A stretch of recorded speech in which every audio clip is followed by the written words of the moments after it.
So, tayo po ay mag-aral ng ating salita ng Panginoon, kung saan po ay magsisimula po tayo ng panibagong serye ng pag-aaral. At natapos na po natin ang lahat ng aralin mula po sa minor prophets. So, balik muna tayo sa New Testament. At sa New Testament, marami pa po tayong hindi mga napapag-aralan na salita ng ating Panginoon Diyos, mga sulat ng mga apostol ng ating Panginoong Jesus. Kaya po ngayon, ating pong sisimula naman, natapos na po tayo, alam ko this year, natapos tayo ng pag-aaral sa Book of Romans. Kaya pagkatapos ng Romans, nagpunta po tayo ng Corinthians, so tapos na po tayo sa 1st and 2nd Corinthians. So ngayon, nasa aklat na po tayo ng Galatians. So, sana hawak ninyo ang inyong mga Biblia. Katulad ng aking laging hinihikayat na ginagawa natin bilang mga anak ng ating Panginoon Diyos na nais natin na ang tinig ng Diyos ang ating napapakinggan. Siya mismo ang nagsasalita sa atin. Dapat po hawak natin ang Biblia niya. Hindi lamang po basta tinatanggap natin ang sinasabi ni Pastor Dennis. Dapat binavalidate natin. Kasi si Pastor Dennis baka magkamali. Okay? At dahil nandiyan po ang pagkilos ng ating kaaway, kaya ako naman po ready naman po ako na tanggapin ang correction.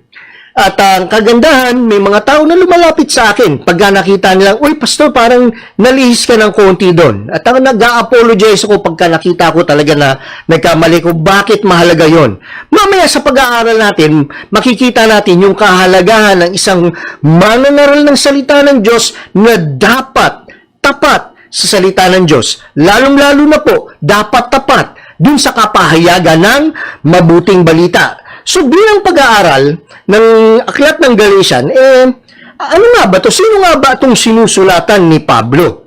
Hindi na po natin kailangan na bigyan ng pagpakilala si Pablo sapagkat marami sa atin, kilala na siya. No? At alam natin yung istorya niya, mababasa po natin ito sa aklat ng mga gawa. Kaya para dun sa atin na mga hindi pa familiar dun sa buhay ni Pablo, na nung siya ay kinatagpo ng ating Panginoon Diyos, bago siya naging Kristiyano, siya ay manguusig ng mga Kristiyano. Ngunit bagamat siya ay manguusig ng mga Kristiyano, siya ay isang lalaki na alam po niya ang salita ng Diyos. Ngunit ang salita ng Diyos sa kanya ay mga bagay na alam lamang niya, ngunit hindi buhay sapagkat wala sa puso niya ang buhay na Diyos, ang ating Panginoong Jesucristo, hanggang kinatagpo siya ng ating Panginoon.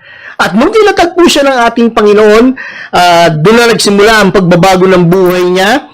Nagsimula kaagad siya na magpahayag patungkol sa kapangyarihan ng biyaya ng ating Panginoon Diyos sa pagliligtas sa pamagitan ni Kristo Jesus.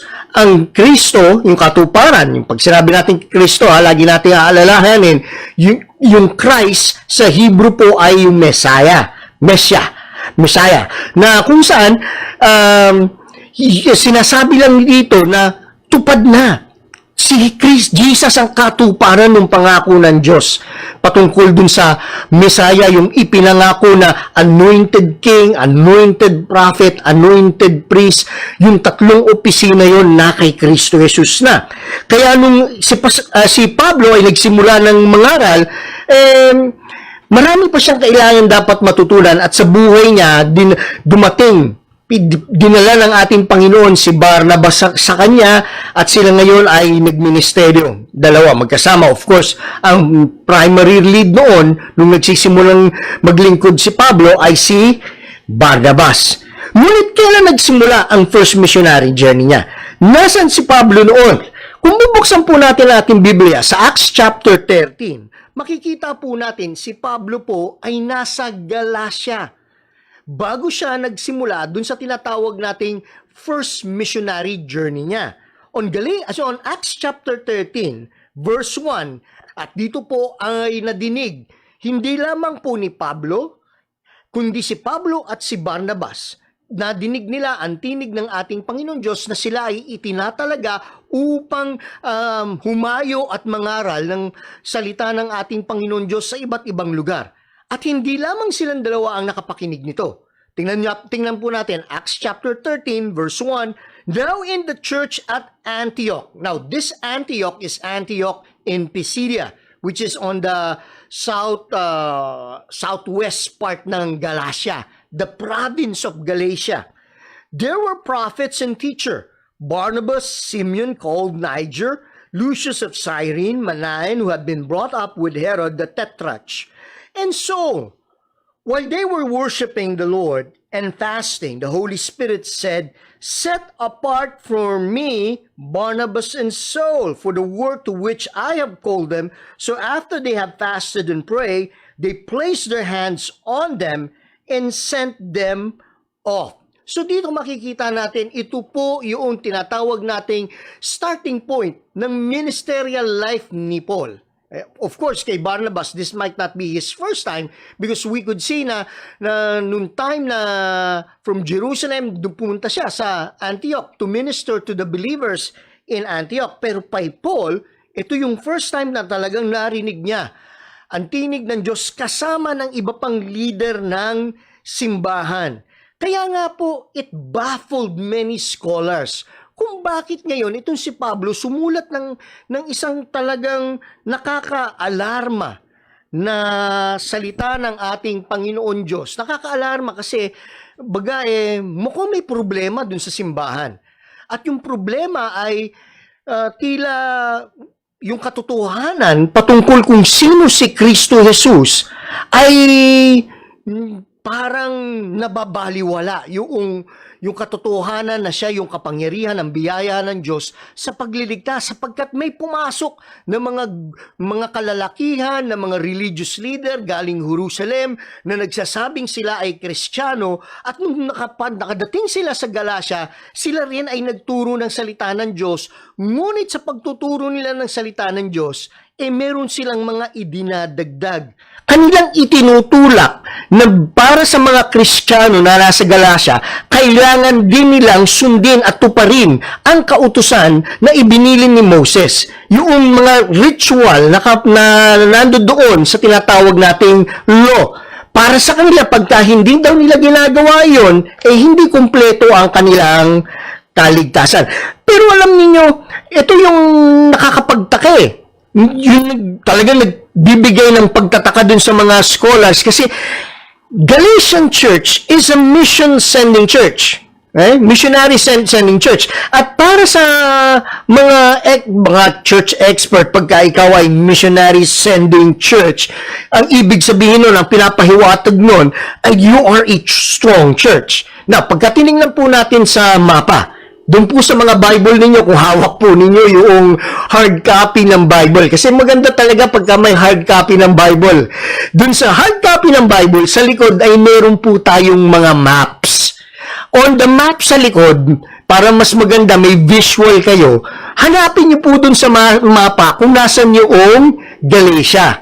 At yung Galatia it's a very big area, nakatabi po ng Asia. At doon sa bandang baba, makikita ninyo, dalawa po ang Antioch sa map natin. Pero yung Antioch na ating pinag-aaralan kung saan nagmula si Pablo ay doon sa Pisidia, doon sa southwest part noong Galatia. Kaya nga nagtataka sila Kaya ang iisip nila, sinong church or buo bang lahat ng mga mananampalataya sa Galatia were influenced by these Judaizers na kung saan nalihis sila dun sa katotohanan ng Solus Christus. So even then, the doctrine about Solus Christus was challenged. May challenge na kagad. May mga heretics na kung saan ay ina-adulterate ang katotohanan ng ating Panginoon Diyos.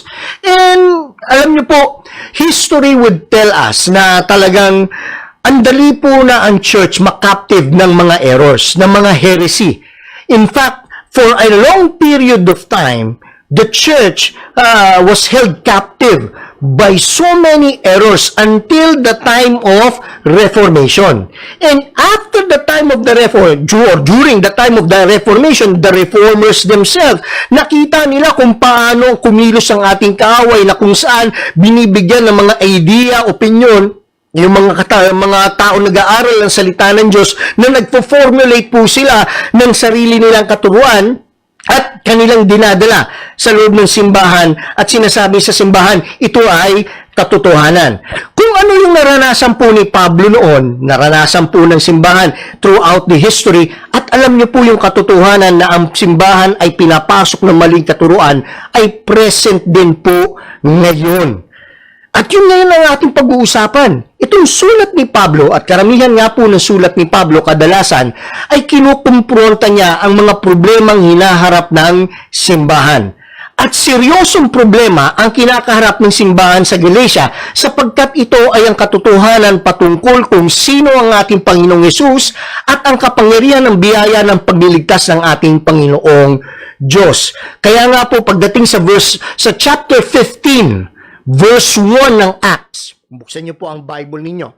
Chapter 15, verse 1 to verse 2, we will read kung ano ang ginawa ni Pablo at ni Barnabas nung kanilang matagpuan na, may mga lalaking nagtuturo rito. Oo, kilala sila ng mga matatalino sa salita ng Diyos. Kasi nung panahon na yon, ang scripture, pagka sinabing scripture, it pertains to the 3 books of the Old Testament. So on verse 1, certain people came down from Judea to Antioch and were teaching the believers. So they were teaching the church, Christians, unless you are circumcised according to the custom taught by Moses, you cannot be saved. And then eventually makikita rin na pag-aaralan natin, once na ikaw ay nagpatuli, ibig sabihin ay kabilang ka na sa bayan ng Israel. You're a proselyte Jew. And if you're a proselyte Jew, you have to fulfill all the requirements of the law. So ito ang pinipresent nila na ang salvation ay through obedience of the law at ang starting point of that obedience to the law is circumcision. Na sinasabi nila sa mga mananampalataya, oops, hindi sapat ang pananampalataya kay Kristo Jesus lamang para kayo ay makapasok sa langit. Kailangan ninyo na maging masunurin sa kautusan ng Diyos. Oo naman po, tama po. Pero ang tanong, ano nga ba ang ibig sabihin ng pagsunod sa kautusan ng Diyos sa liwanag ng katotohanan kay Kristo Jesus? Pero sa kanila, sinasabi nila, hindi kayo maliligtas kung hindi kayo susunod. So, baga parang sinasabi nila, sa pamagitan ng pagsunod, sa pamagitan ng mabuting gawa, kayo ay maliligtas. Kaya pagdating sa verse 2, tingnan niyo po ang ginawa ni Paul at ni Barnabas. This brought Paul and Barnabas into sharp dispute and debate with them. Ang lupit ng sinabing salita rito. Try and imagine. Yung word na sharp, ibig sabihin mainitang debate. Hindi lang siya basta debate. Na kung saan talagang siguro lumalabas na yung ugat ni Pablo sa kanyang liig.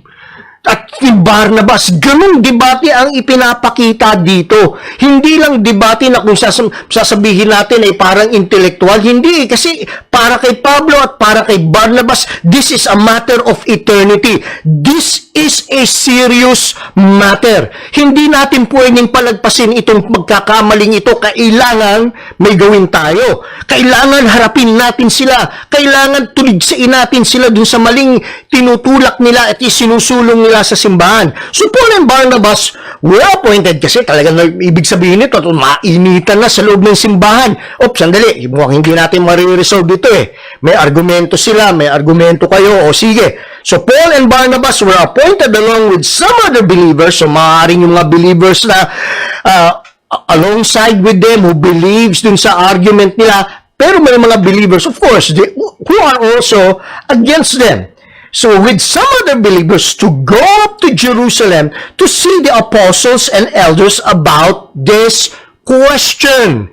So, ano po yung nangyari doon? Nagkaroon po tayo ng tinatawag if we go through this chapter, darating po yung punto kung saan ay nandoon yung record with regards to the Church of Jerusalem, the Jerusalem Council, na para sa atin, in terms of church history, this is what we call the first synod of the church, na kung saan lahat ng leaders were called together to discuss a theological, a doctrinal issue to resolve what should the church believe in, kung ano ang pananampalataya ng simbahan.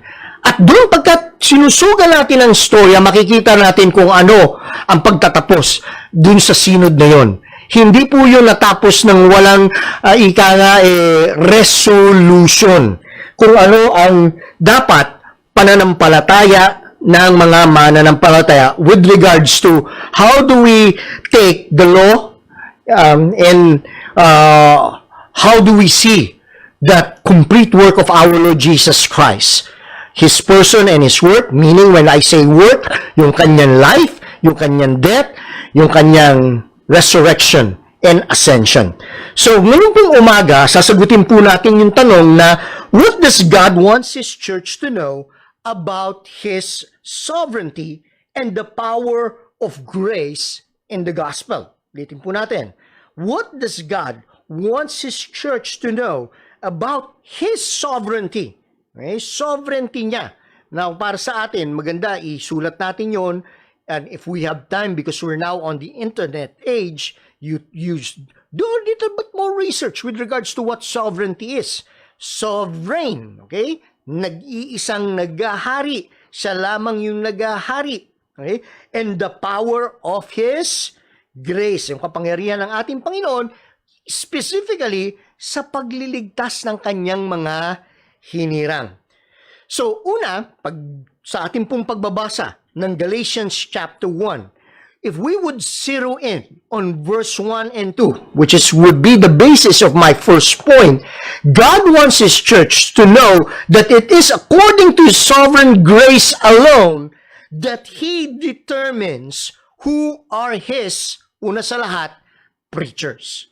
Kasi nga, makikita natin, may dumating sa Galatia eh. And yung mga dumating na to, they claim, hey, kami ay mga teacher din. Kami ay mga preacher. Bakit? Kasi alam namin ang salita ng Diyos. In fact, kami ay mga Levites. Kami ay mga kaparian. So, ngayon na kami ay magtuturo rito sa loob ng simbahan, pakinggan nyo kami kasi kami ay people with authority. Well, hindi ibig sabihin pagka ang isang tao po ay alam niya ang salita ng Diyos, he is already qualified to preach and teach. In fact, this is how it is stated on the CEV version of the Bible. Okay, Galatians chapter 1, verse 1 and 2, I will be reading from the CEV. Okay, pakinggan niyo po. Wala po ito sa PowerPoint.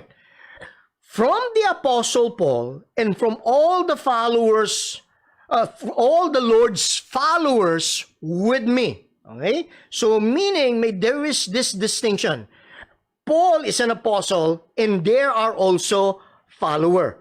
Ibig sabihin, there is this, although hindi natin gustong lagyan ng tinatawag natin dichotomy and church, that there is a distinction between the minister and the laity, but yet there is this sort of distinction. There are people who are called to preach and teach because they have been appointed by our Lord for that post. Okay? And we have a purpose, and it is to teach the Lord's follower. Kasi kung lahat preacher, sino pang makikinig? Di ba? So, at pagka binasa natin ang Romans chapter 12, makikita natin na mahalaga na distinguish natin yung calling and gifting natin. At dito, sinasabi ni Paul, I am called, and I have the gift to be an apostle. I am called to be an apostle, and along with the gift to be an apostle is the gifting of speaking to God's people and explaining God's word. So, sabi nga rito, I was chosen to be an apostle by Jesus Christ and by God the Father. And that is something that nakita natin is true because of what we read on Acts chapter 13. Nung sila ay nananalangin. Hindi lamang po si Paul ang nakakasiguradong siya ay tinawag. Kasama niya doon na si Barnabas. Parehas sila na tinawag ng ating Panginoon. So both of them can affirm each other's calling. But not only them, but there are also other leaders in the church? Who can affirm that, yeah, there is this calling kay Pablo at kay Barnabas na ang tumawag ay ang ating Panginoon Diyos? Alam niyo po, ito po ang mahalaga sa ordination process ng isang mangangaral ng salita ng Diyos. Especially if we would identify someone in the church today to be minister of the word. We are simply confirming. Tandaan po natin hindi po tayo yung mismong nagtatalaga dun sa tao. Kino-confirm po dun sa ordination process yung pagtatalaga ng Diyos sa kanyang mangangaral. Kaya nga kung this is a political process at tayo dun sa pagkilos na to kung saan hindi tayo sensitive sa pagkilos ng ating Panginoon dun sa buhay ng mga tao na tinatawag niya upang mangangaral, piniprevent naman natin ang ating Panginoon Diyos sa pagkilos niya doon sa buhay ng tao. Kasalanan po yun. It's a travesty, mga kapatid. At ganoon din naman, kung meron tayong mga inoording at pinapayagan na magsalita sa simbahan na hindi naman dapat pinagsasalita. Meron po, mga kapatid. At sino po yung hindi dapat pinagsasalita sa pulpito? Maliwanag ang instruction ni Paul. Ang mga kababaihan sa loob ng simbahan ay dapat tahimik. Hindi po si Pastor Dennis yun. Salita po ng Diyos yun. Bagamat, alam natin may mga kababaihan na gifted. No? Kaya nilang magsalita, kaya nilang magturo, pero merong utos ang ating Panginoon Diyos. Siya ang nagtatalaga. Kaya tayo dapat sumusunod tayo dun sa utos ng ating Panginoon Diyos. Lalong-lalo na sa pagtatalaga ng mga tao na kanyang tinatawag para maglingkod. Mas mahalaga yung pagtatalaga ng Diyos kesa dun sa pagtatalaga ng tao. Kaya nga sabi dito, binigyan ni Paul ng emphasis. Kukumpletuhin ko po yung binabasa ko from the CEV. No mere human chose or appointed me to this work. Kasi nga po, dun sa Acts chapter 1, makikita natin na nung nawala si Judas, kasi alam po natin, pinagkalulo niya ang ating Panginoong Yesus, at as a result, nagkaroon siya ng guilt feeling. Dun sa kanyang guilt, siya po ay nagpatiwakal. At dun sa pagpapatiwakal niya, nabakante ng isang upuan. So, dapat 12 sila. So, anong ginawa ng mga apostol na natira, 11? Nagbutuhan po sila. Okay? Casting of lots. So, ang pumili para kapalit ni Judas ay sino po? Yung 11. Okay? Tao ang pumili. Kaya nga, yung sa ordination process, kailangan, ano nga ba yung tamang kapamaraanan? Sino ang dapat natin papakinggan na maigi na alam natin yung isang taong ito talagang tinatawag ng ating Panginoon upang maglingkod bilang kanyang tagapagsalita, tagapangaral ng kanyang mabuting balita.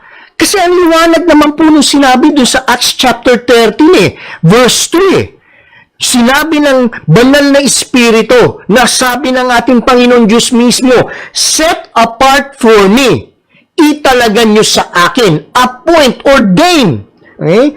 Anoint for the work to which I have called them. Kaya nga po sa ordination process, mga kapatid, binibigyan natin ng pahalagang pagkakilala na ang minister of the word ay those whom we recognize are called by our Lord Jesus Christ to serve Him as minister of the word who are exemptionally gifted. Okay? Exemptionally gifted.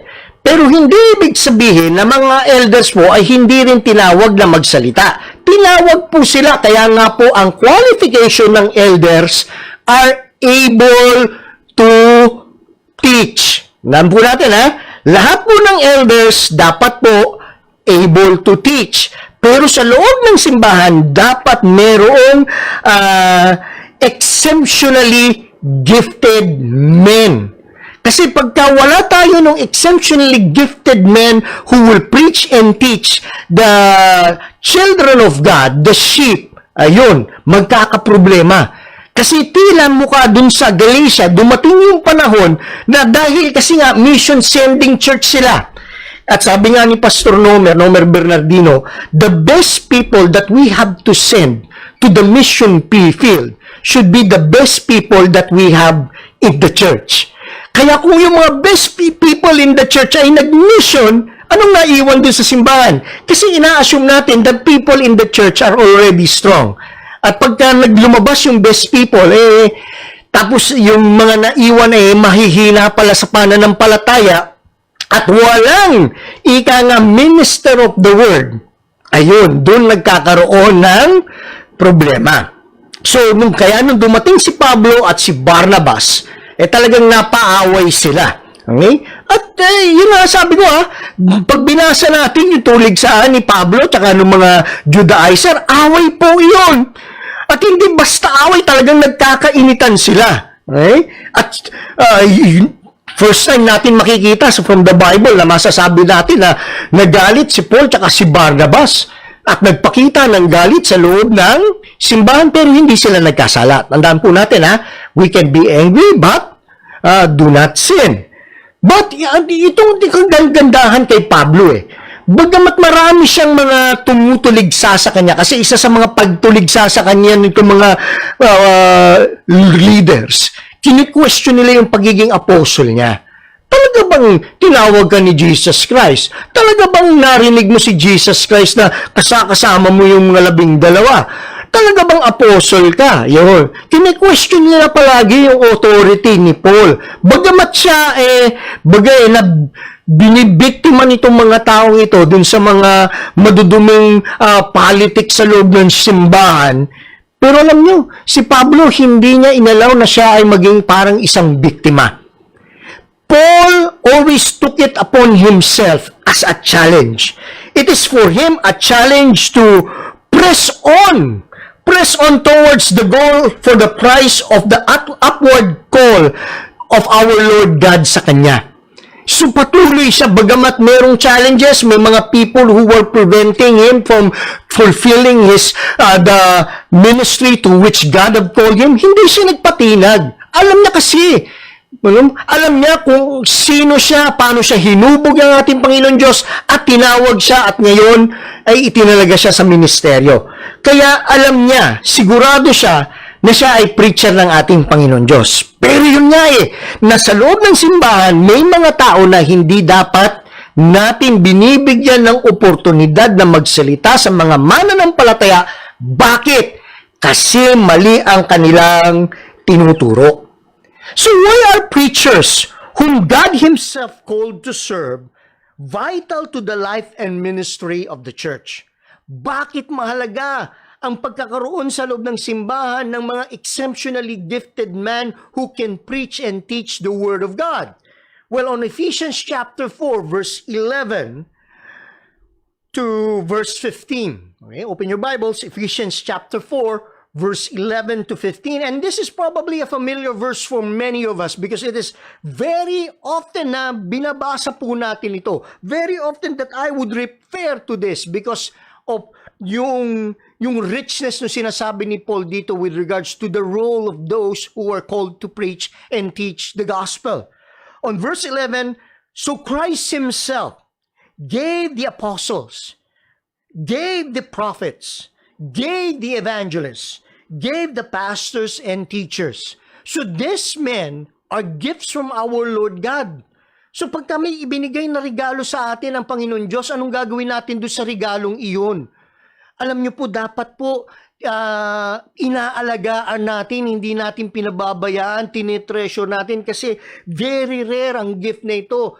Ang Panginoong Hesus na mismo ang nagsabi pray to the Lord that He would send what? Workers. The harvests are plenty but the workers are few. And that is an eternal reality na kung saan dito sa ating present reality, totoo na nangyayari. Mapalad na ngayon ang mga churches na meron po tayong mga minister of the word who are truly qualified to preach and teach the word of God. Because their role in the church, take a look at verse 12, to equip His people for works of service, so that the body of Christ may be built up. Then verse 13, until we all reach unity in the faith. There is only one faith. And in the knowledge of the Son of God, and become mature, attaining to the whole measure of the fullness of Christ. Then, we will no longer be infants. Mga kapatid, dapat nag-grow tayo spiritually. Dapat may spiritual growth tayong nararanasan.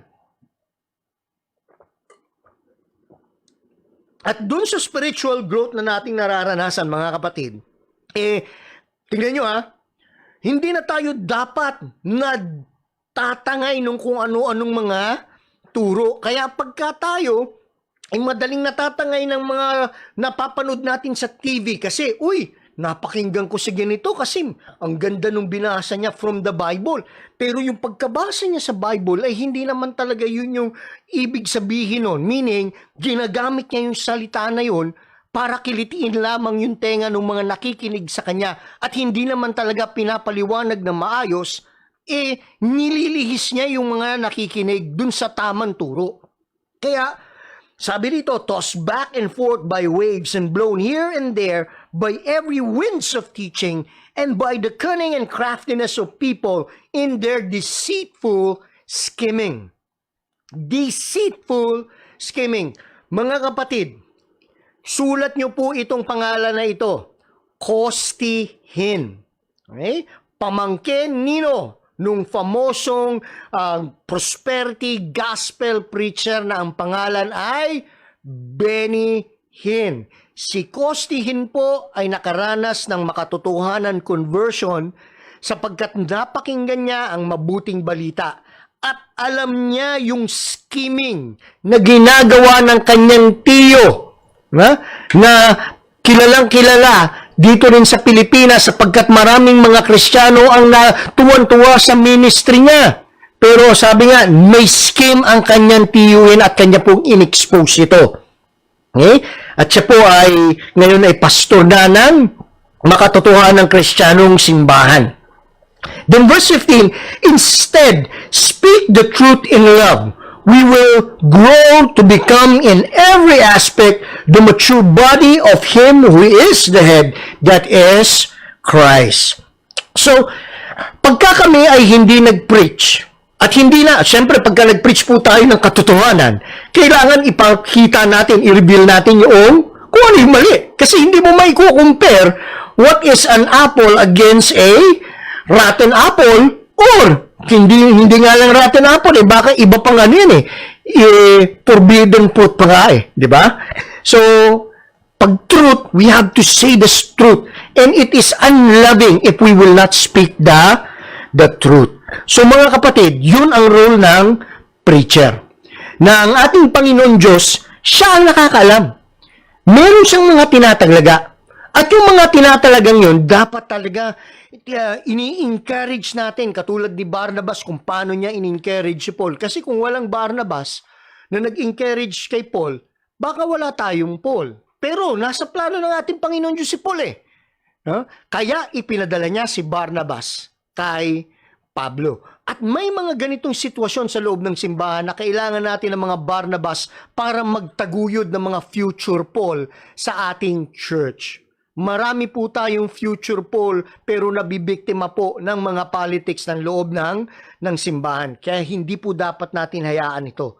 Kasi alam natin, kailangan natin sila, makakatulong sila, itinalagasaan sila ng ating Panginoon sa ministeryong ito. Then pangalawang punto po, tingnan po natin yung verse 4 and 5. Sapagkat dun sa verse 4 and 5, simulan po natin sa verse 3 pa nga Kasi sa verse 3, makikita ninyo na yung bahagi ng pagbati ni Pablo dun sa mga taga-Galatian, sabi po ni Paul, I pray that God the Father and our Lord Jesus Christ will be kind to you and bless you with peace. Mahalaga po yung last statement ni Paul, yung last phrase ni Paul, na bless you with peace. Because yung peace na yon sa wikang Grego, kung atin po siyang ihahalin tulad dun sa talagang kung paano magsalita ang mga Hudyo noon, dun sa wikang Hebreo. Yung ibig sabihin po noong erene, that is the Greek word for peace, sa Hebrew po ay shalom. Na sa mga pelikula na kung saan merong mga Jew dun sa pelikula, di ba, maririnig natin, sinasabi nila, Shalom, Shalom. Tapos pagka-araw ng Sabado, Shabbat Shalom, yan.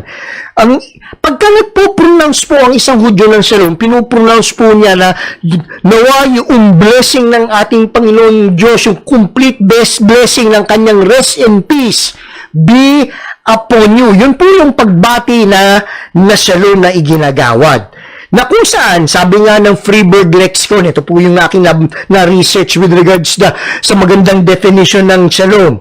As a religious disposition characterized by inner rest and harmony, peace, freedom from anxiety, a state of reconciliation with God. So when Shalom is pronounced and that perfect Shalom is upon you, meaning meron ka ng peaceful relationship with God. You are at peace with God. Hindi galit si Lord sa'yo. So, hindi niya ibubuhos yung wrath niya sa'yo. Ang mari-experience mo sa Kanya ay yung life of blessed peace. Okay? So, this is the Old Testament Shalom. And this Old Testament Shalom, pagdating sa New Testament, is made complete in our Lord Jesus Christ. Jesus is the perfection of that shalom in the Old Testament. Na kung saan, kung titingnan natin, etong mga Judaizers, mukhang may problema dun sa konsepto na dun. Para sa kanila, yung shalom na magmumula kay Kristo ay hindi kumpleto. Kailangan mo may gawin ka pa rin. Para maging kumpleto yung shalom na yon, ay kailangan mong sumunod sa kautusan. Pero hindi po yun ang turo ng Old Testament. Kasi dito makikita natin pagdating sa Old Testament, we know that we have peace with God by grace alone, through faith alone, in Christ alone. Si Kristo ang perfection ng peace ng ating Panginoon Diyos. Okay? Meron tayong peace sa Diyos dahil kay Kristo Jesus, sapagkat yung Diyos na galit sa atin sa ating kasalanan at sa atin pagiging isang makasalanan, ibinuhos ng Diyos ang kanyang galit kay Kristo. At tayo ngayon ay mananampalataya kay Kristo Jesus kung saan siya yung tumanggap ng kaparusahan na dapat napunta sa atin, yung galit ng Diyos. At ngayon, ang ibinibigay ni Jesus sa atin ay ang kanyang katuwiran para pagharap natin sa Diyos. Dun sa katuwiran ni Kristo Jesus, hindi na tayo at war with God. We now are at peace because of Jesus Christ. So mga kapatid, ang tanong dito ngayon, is God's salvation for all? Yan. Kasi, sandali, kasi pag binasa natin dito, patungkol ito sa pagliligtas ng ating Panginoon Diyos Yung pagliligtas niya, kanino? At ang ganda, kasi pang sinasabi dito, hindi po para sa lahat ang kaligtasan. At pangalawa, makikita natin, ang kinakausap po ni Pablo ay yung simbahan na kung saan yung mga taong kanyang kinakausap ay nagpo-profess na ng faith. At dun sa faith na yon, meron silang conviction at assurance na sila ay mga niligtas ng ating Panginoon Diyos. Pero yung bang peace na yon, na sinasabi ng mga Hudyo, pwede naman yung makamtan nito, nasa desisyon nyo ito, kung kayo ay susunod sa kautusan. So ito ay para sa lahat ng mga susunod sa Diyos. So kung susunod ka lang, save ka. So ang tanong, is God's salvation for all people? Yan, mahalagang tanong po yun. Kasi issue rin ng salvation yung pinag-uusapan dun sa Galatians chapter 1. Ang tanong ay sino ang ligtas? Yung mga Judaizer na pumasok sa simbahan, ang pakiwari nila sa sarili nila, ligtas sila. Pero ligtas nga ba talaga sila? Talaga nga bang sila ay masasabi natin people who now belong to God? Or they are still people who identify themselves to belong to the Old Testament nation of God. Ngayon, buksan niyo po ang Biblia niyo sa Matthew chapters 26, verse 27 to 29. Okay, Matthew 26, 27 to 29, para makita natin kung paano nagkakaroon ng kapayapaan with our God at para kanino yung kapayapaan na iginagawad ng Diyos na sinasabi ni Pablo na yung blessing ng peace na yon na iginagawad niya to the church in Galatia. On verse 27, we would read, "Then he took a cup, and when he given thanks, he gave it to them, saying, 'Drink from it, all of you.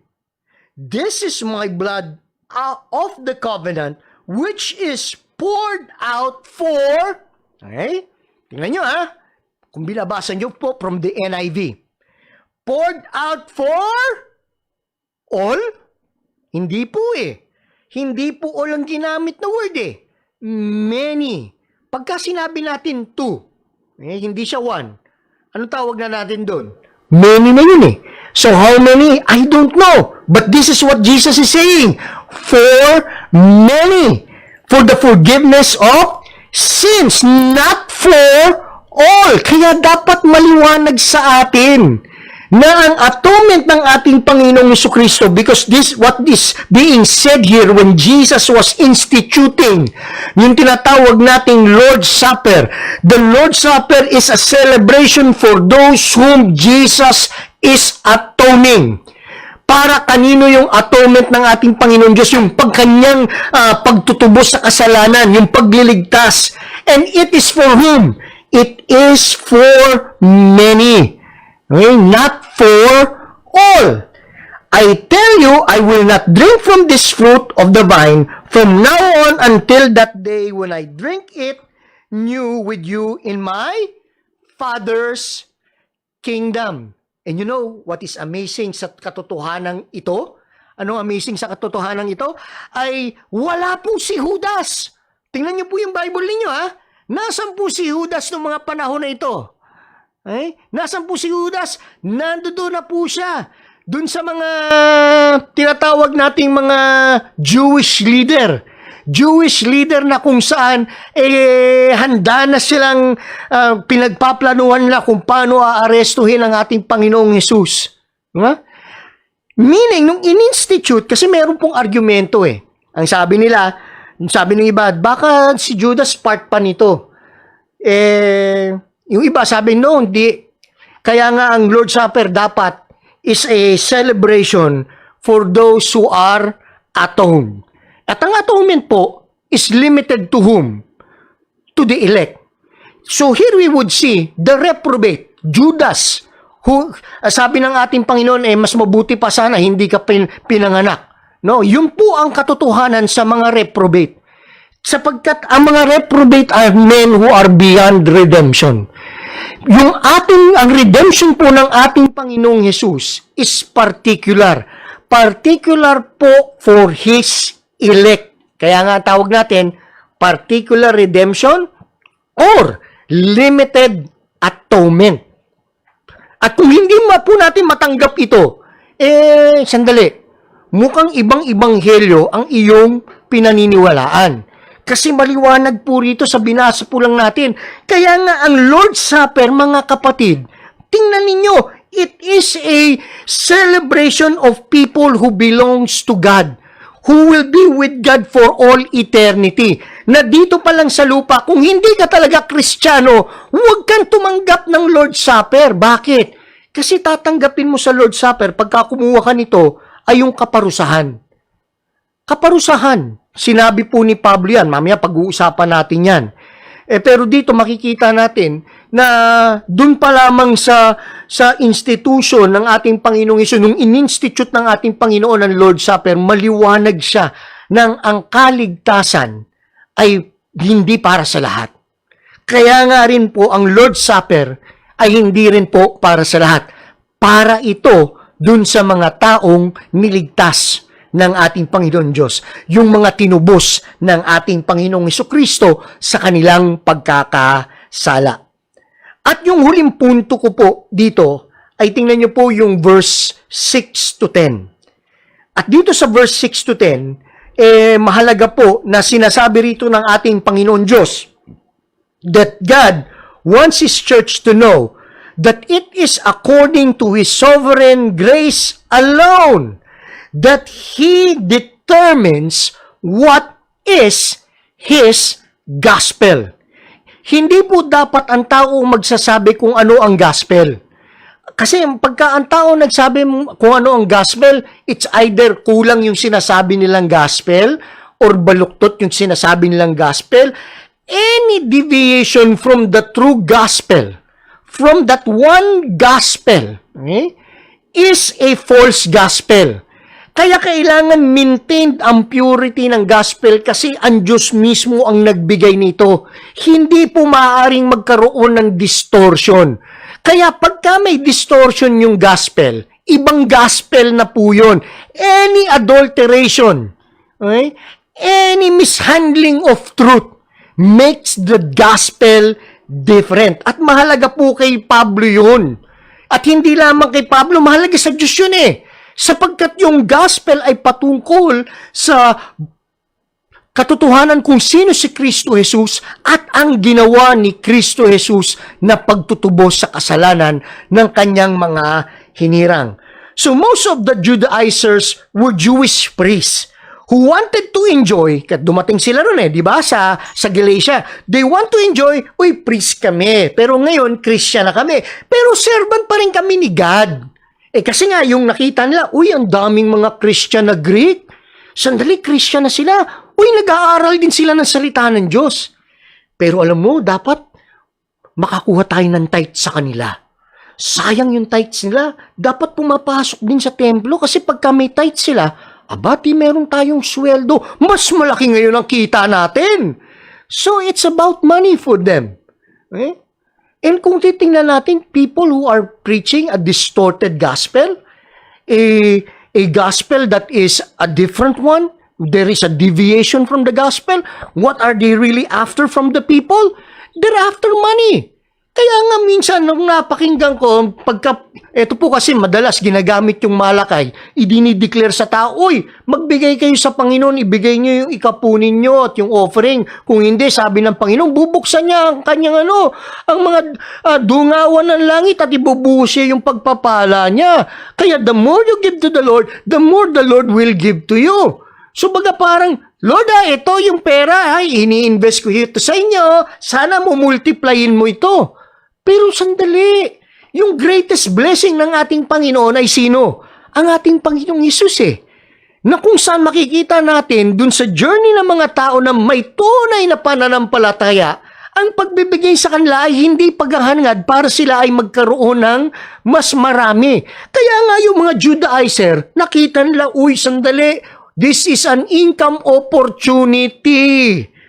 Kailangan ituro natin yung law. Pagka tinulian sila, committed din dapat sila sa law. Yun ang sinabi ni Paul If they would obey one part of the law, they have to obey all. At yun ang inaantay ng mga Judaizers. Yung tithes, yung offering. So in order to receive tithes and offering from the Greek believers, they force the requirement of the law upon them as means of completing their salvation. Kaya sinabi nila, si Jesus lang pala kulang pa yan, dapat dagdagan ninyo. Jesus plus, or faith in Jesus plus obedience to the law. Sounds familiar? There are churches today na ganun ang ginagawa. Ang kaligtasan, hindi lamang pananampalataya. Dapat pananampalatayang may ginagawa kang mabuti. Kasi kung wala yung ginagawa mong mabuti, hindi ka maliligtas. So sa decision mo na maging mabuti, so dumating na wala na yung pananampalataya. Kung ikaw ay mabuting tao, di ikaw ay maaaring makapunta ng langit. So, na-disregard na, eventually, na-disregard na yung katotohanan ng pangangailangan ng pananampalataya kay Kristo Jesus. So, yun yung argumento nila, pero yung argumento nila dahil meron silang hidden agenda. This is the error of the Judaizers then, and it is still the same with the Judaizers of today. There were religious leaders who preach a perverted gospel. Okay? Pero ang kasawi ang palad ay may mga naniniwala. Okay? Religious leader, yung mga taong naniniwala, mga religious follower din. Yun ang masaklap. At pagka tinudigsa mo yung mga leader nila, sila pa yung galit. Pinapakita mo na yung mali, sila pa rin yung galit. Bakit? Nagugustuhan nila yung turo ng religious leader. Kaya si Pablo, maraming galit kay Pablo. Bakit? Bakit mo tinatouch yung ang Lord's anointed? Patay tayong bata tayo doon, ano? Both the preachers and the followers, para kay Paul, ang ginawa po nila, okay, they have deserted the one who called them to live in the grace of Christ. Meaning, tinalikuran nila si Kristo. So, any perversion of the gospel is turning away from God, turning away from Jesus. It is not faithfulness anymore. In fact, questionable na ngayon yung faith mo. Pero there are people whose faith are still young, but yet they have been deceived. And for their sake, kailangan natin ng mga preachers na tinalaga ng ating Panginoon Diyos. Pero ito ang nakakatakot sa sulat ni Pablo, because for the first time, makikita natin na si Pablo ay nagpray ng imprecatory prayer. Dun sa kanyang galit. Holy anger, kung masasabi natin ito, o righteous indignation na ipinapakita ni Pablo. Righteous indignation against whom? Those who have perverted the gospel. If we will be angry at someone, we should be angry at false teacher. Hindi pwede natin babyhin ang mga false teacher. Kasi si Pablo, ganito ang kanyang sinabi, against those who have perverted the gospel. Verse 8, open your Bibles. Kasi baka sabihin nyo, si pastor naman, napakalupit. Ibig sabihin, itong verse na to, pwede nating i-pronounce kay Joel Austin? Yes. Kay T.D. Jakes? Yes. Kay Joyce Meyer? Yes. At marami sa atin maaaring nakikinig pa rin hanggang ngayon doon sa mga taong iyon. But they are preaching a perverted gospel, a different gospel. And this is the prayer for them. But even if we or an angel from heaven should preach a gospel other than the one we preach to you, let them be under God's curse. Okay? Then verse 9, as we have already said, so now I say again, if anybody is preaching to you a gospel other than what you have accepted, let them be under God's curse. Lupit ng sinabi, no? Kasi doon sa Bible ko, alam nyo, sa NIV, naka-exclamation point siya. No? Exclamation. Ewan ko po sa Bible ninyo kung ano ang ginamit na na ending para bigyan ng emphasis yung word na anathema. Galit si Pablo. Imprecatory prayer ito. Against sino? Doon sa mga bumabaluktot sa salita ng Diyos. Kaya mahalaga yung mga preachers na tumatayo sa pulpito, dapat maingat tayo. Kasi maaaring mali ang tinuturo natin. Ito ang karapat-dapat natin matanggap. So yung responsibility namin mga preacher. Kaya nga ako, pagkapapakinggan ko yung mga preaching ko noon, talagang nagsusorry ako sa Panginoon Diyos eh. Kasi sa kabataan ko, minsan padalos-dalos na at dahil yung aking kaisipan, hinuhubog pa rin. At maraming sa paghubog sa nung aking kabataang Kristyanismo mali. So ang ituturo ko ay mali, no? At kaya kailangan dun tayo sa tama. At mahalaga na tayo na mga nakakaalam ng tama, ginaguide din natin yung mga tao na patuloy na nagpupunta dun sa maling mga ngaral na sumama sa atin dun sa tama, because it's a matter of eternity. Or else they will receive this anathema. Ito po yung Greek word nung curse. Anathema. Sabi nga po ng mga expert, this is a votive offering. V-O-T-I-V offering. Okay? Ino-offer naman pala pero votive. Ibig sabihin nun, it's a negative sense of offering. As someone delivered over to divine wrath. Ang lupit! Diba? So, nung sinabi ni Paul anathema, kaya nga sabi ko, isa nyo it's an imprecatory prayer. And this is the first time that we have seen that Paul is really angry.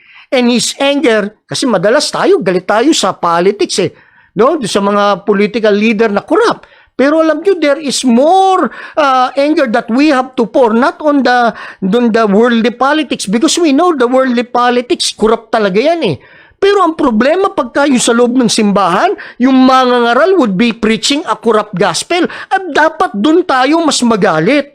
Kasi yun ang pinakitaan ni Pablo ng galit. Kaya nga kay Paul, yung word na anathema, ginamit niya rin po ito sa 1 Corinthians chapter 16 verse 22. Open your Bibles, 1 Corinthians chapter 16 verse 22. Sinabi po ni Pablo, 1 Corinthians, yung aking pong PowerPoint, pakilipat. Yan, thank you po. Wala? Wala na? Okay, so wala daw sa aking PowerPoint yon. So, pero, pakinggan nyo 1 Corinthians chapter 16 verse 22. If anyone does not love the Lord, if anyone does not love the Lord, let that person be anathema. So, if you are preaching a different gospel, kapatid, you do not love the Lord. If you are listening to a different gospel, you do not love the Lord.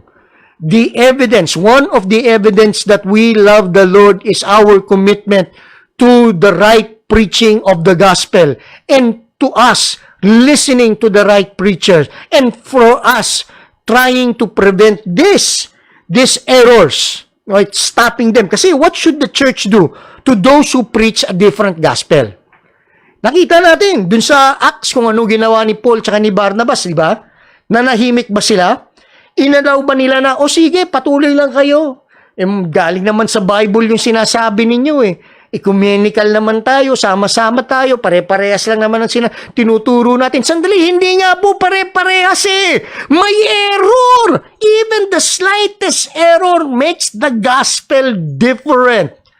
Tandaan po natin yan. Kaya nga sabi nung isang missionary sa akin, Dennis, these other churches, they are big. We should learn from them. They're doing something good. We are one with them. Sandali. One with them? Paano kung ibang gospel lang pinipreach? Pagka pinakinggan yung mga preacher dun sandali. Hindi naman si Jesus Christ ang highlight Hindi naman ang glory ni God ang they are not leading people to be awed dun sa glory ng ating Panginoon Diyos. They are trying to entertain the people that they can have their best life now. With the right decisions in life, and every time that they would make right decisions, it would be of good to them, benefit for them. Kaya nga, what should the church do to those who preach a different gospel? Acts chapter 15 verse 10, yung entire chapter, makikita natin yung storya na kung saan yung problema dun sa Galatian church, dinala na sa Jerusalem, pinag-usapan. At nung pinag-usapan, napatunayang mali yung mga preaching na yon. Anong sinabi ni Peter? On Acts 15 verse 10, now then, why do you try to test God? Okay, these people are putting God to the test because they think they are preaching what is right. They are preaching what is true. Then, in the life na tingin nila, perceive blessed sila. Kasi naman talaga, maiinggit tayo, dun sa mga buhay nitong mga preacher na ito. Yung iba sa kanila, meron na nga ng 3 jet plane, may mansion.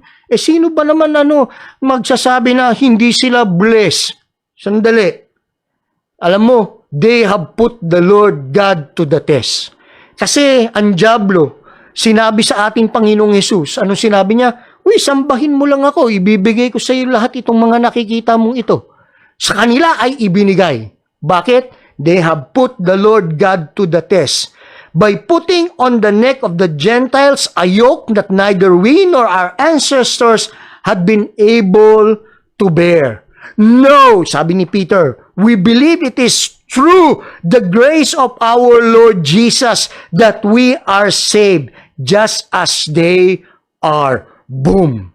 Diba? Paano daw naliligtas? Paano ba naliligtas? By grace alone.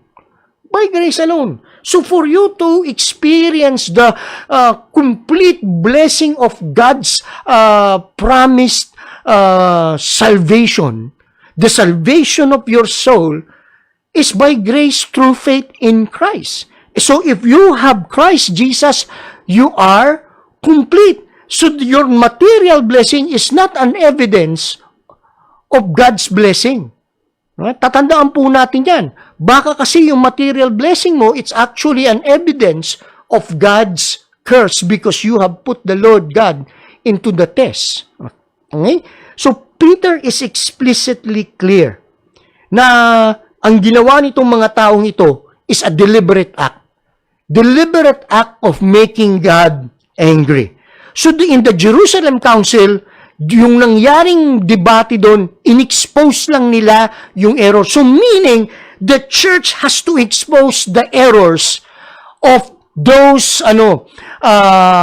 preachers who are adulterating the gospel.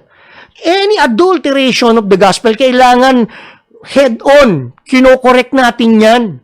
Publicly, kinokorek natin yan. Hindi dapat natin, ay sandali, ipa-private message ko lang para baka sakaling mabago. Hindi, the damage has already been done eh. They have already crossed the line. So if they have crossed the line, what should we do? We have to tell them, stop. Okay? And we have to also care for our people, the sheep of our Lord Jesus Christ, and inform them to stop listening to these people. But if we will not identify who they are, and we will just keep people in the church hanging by not identifying, huwag kayong makinig sa mga preacher na ito. Stop listening to Boss Sanchez. Okay?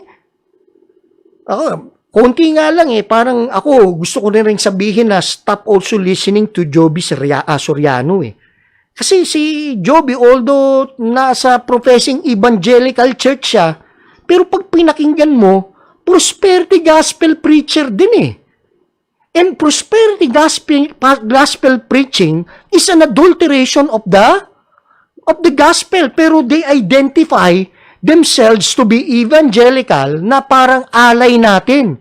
So parang pagka tinira mo yan, sandali pastor, you might have so many haters.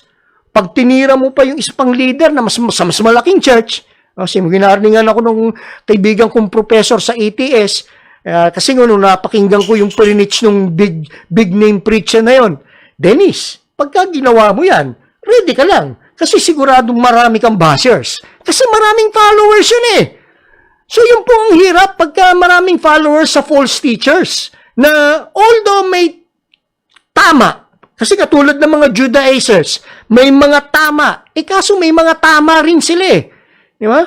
May mga mali dun sa tinuturo nila. So are we going to keep quiet? And are we going to in fact, sometimes compromise by standing toe-to-toe with them, identifying ourselves as if we are affirming their message.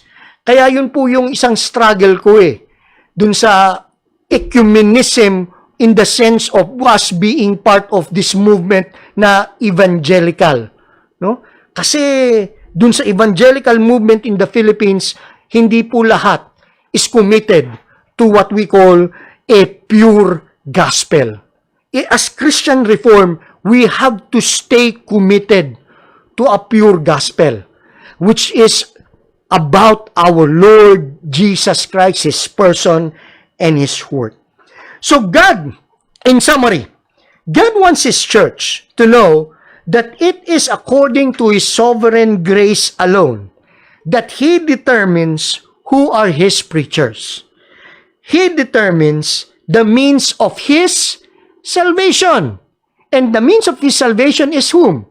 Our Lord Jesus Christ alone. By grace, through faith, by grace alone, through faith alone, in Christ alone, so that God alone will receive all glory. Doon maliwanag doon sa sinabi ni Paul yun, sa Galatians. Then last, He determines what is His gospel. At sana naging maliwanag sa atin ito.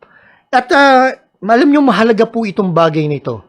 Mahalaga ito kasi it's a matter of eternity. It's a matter of if our profession of faith in Christ Jesus is true. Tayo po ay magpasalamat sa Panginoon